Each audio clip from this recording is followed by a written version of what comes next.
Masih bersama saya Adini, kembali kami sampaikan berita Padang hari ini.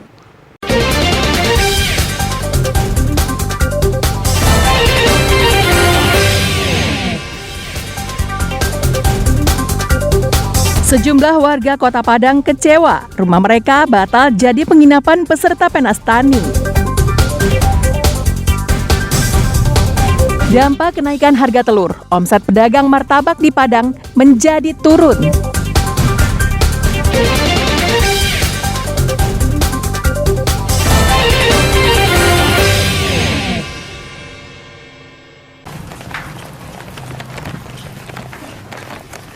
Upaya peredaran narkoba di wilayah Kota Padang kembali digagalkan polisi. Seorang pengedar, Afrizal, ditangkap di sebuah rumah di kawasan Gunung Pangilun, Kecamatan Padang Utara. Dari tangannya, polisi menemukan paket ganja kering seberat 0,5 kilogram. Dari cuitan Afrizal, polisi kemudian melakukan pengembangan dan mengejar tersangka lainnya. 2 orang pengedar, Hafiz Berna dan Dede, juga berhasil diciduk polisi. Dari keduanya, polisi menyita lebih dari 13 kg daun ganja kering. Hasil pemeriksaan polisi, ketiga pelaku merupakan jaringan pengedar narkoba dengan peran yang berbeda. Hafiz Berna merupakan kurir yang menjemput barang haram tersebut ke daerah Penyambungan, Sumatera Utara, dan ditampung oleh pelaku Dede di Kota Padang. Selanjutnya, Afrizal yang bertugas mengedarkan. Jadi untuk bandar ini ada dari luar wilayah kita, dan kebetulan salah satu kurir tadi sudah menjemput dari Medan, dibawa ke wilayah kita, disimpan oleh seseorang dan kemudian diedarkan di wilayah kita. Kalau melihat dari jumlahnya yang cukup besar, bahwa ini termasuk peredaran yang cukup besar untuk yang diedarkan di wilayah Kota Padang. Dimungkinkan ini adalah salah satu peredaran yang cukup masif dan besar untuk di Kota Padang. Ketiga pelaku dan barang bukti diamankan di Mapolresta Padang untuk proses hukum lebih lanjut. Ketiga pelaku dijerat dengan Undang-Undang Nomor 35 Tahun 2009 dengan ancaman hukuman maksimal 20 tahun penjara atau seumur hidup. Alfi melaporkan dari Padang.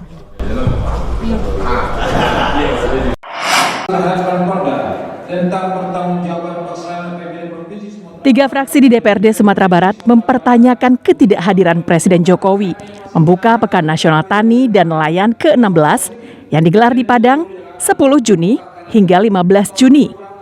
Ketiga fraksi tersebut adalah fraksi Gerindra, fraksi Partai Amanat Nasional, dan fraksi Demokrat.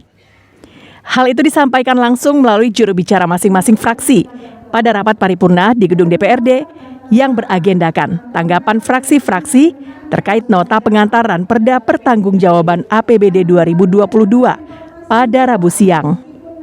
Juru bicara fraksi Gerindra menyatakan bahwa ketidakhadiran Presiden Jokowi membuka Penas Tani dan Nelayan ke-16 sebagai bentuk kegagalan komunikasi Gubernur Sumatera Barat Mahyeldi ke pemerintah pusat.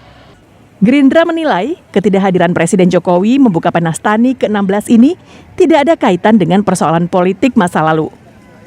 Ironisnya lagi, kegiatan yang diikuti oleh para petani utusan seluruh provinsi di Indonesia tersebut tidak dihadiri oleh petani utusan Sumatera Barat. Padahal, Sumatera Barat adalah tuan rumah acara berskala nasional yang rutin digelar setiap 3 tahun sekali tersebut.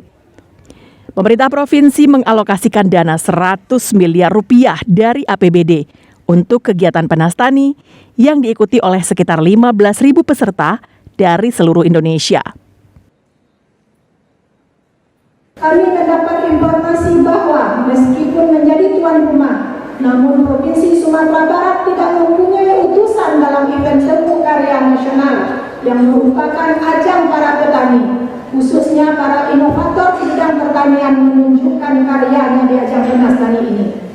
Kalau bicara soal komitmen dan anggaran, kami melihat sudah sangat luar biasa. Pemerintah provinsi sampai mengalokasikan 100 miliar APBD untuk pelaksanaan Penas Tani ini.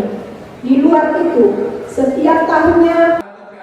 Sayangnya, Gubernur Mahyeldi enggan memberikan keterangan kepada wartawan terkait pertanyaan 3 fraksi tersebut, dengan alasan akan menjawab secara resmi melalui rapat paripurna pada Senin pekan depan. Pada Pilpres 2019 lalu, Joko Widodo kalah telak di Sumatera Barat.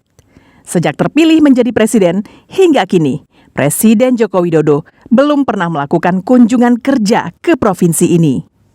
Laude Juhardio Anse melaporkan dari Padang. Informasi bahwa meskipun menjadi tuan Masih tingginya harga telur ayam hingga kini membuat pedagang martabak di Padang mengeluh. Tingginya harga bahan baku utama jualan mereka memaksa pedagang harus menaikkan harga jual martabak. Dampaknya pembeli berkurang dan omset mereka turun hingga 30%. Pantauan Selasa malam, pedagang martabak Bandung dan martabak Mesir di Simpang Tabing Koto Tangah menaikkan harga jual martabak mereka rata-rata Rp2.000 hingga Rp3.000 per porsi. Martabak Bandung yang biasa dijual Rp17.000 kini menjadi Rp20.000. Sedangkan martabak Mesir yang biasa dijual Rp23.000 kini naik menjadi Rp25.000 satu porsi. Hal ini dikarenakan hampir 2 bulan harga telur ayam di Kota Padang masih bertahan Rp60.000 per papan. Harga ini naik 30% dari harga biasa yang dijual Rp45.000 per papan. Akibat tidak kunjung normalnya harga telur, pedagang makanan pun terpaksa menaikkan harga jual dagangan mereka agar tidak merugi. Meskipun sebagian pembeli merasa tidak keberatan dengan kenaikan harga tersebut, namun jumlah pembeli hari ke hari jauh berkurang dari biasanya. Walaupun harganya Rp25.000, naik Rp2.000 dari sebelumnya, saya tetap membeli martabak Mesir ini karena saya sangat menyukainya. Ini naiknya sudah berapa lama ini? Sekitar 2 harian ini, Bang.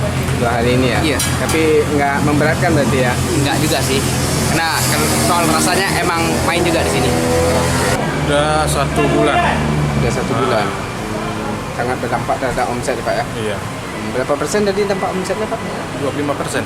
25%. Itu khusus martabak aja atau jenis yang lainnya Pak? Ini martabak nasi goreng. Nasi goreng juga gitu ya Pak ya?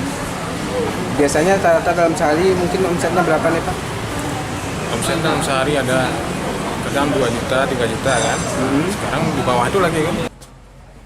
Menaikkan harga jual martabak adalah opsi terakhir yang diambil pedagang. Sebelumnya pedagang masih bertahan agar tidak menaikkan harga. Namun bukannya untung, pedagang malah mengalami kerugian sebab harga bahan baku yang mahal. Robiha melaporkan dari Padang. Pemirsa, demikianlah perjumpaan kita dalam Berita Padang hari ini. Saya Adini dan tim redaksi yang bertugas pamit undur diri. Selamat beraktivitas dan sampai jumpa.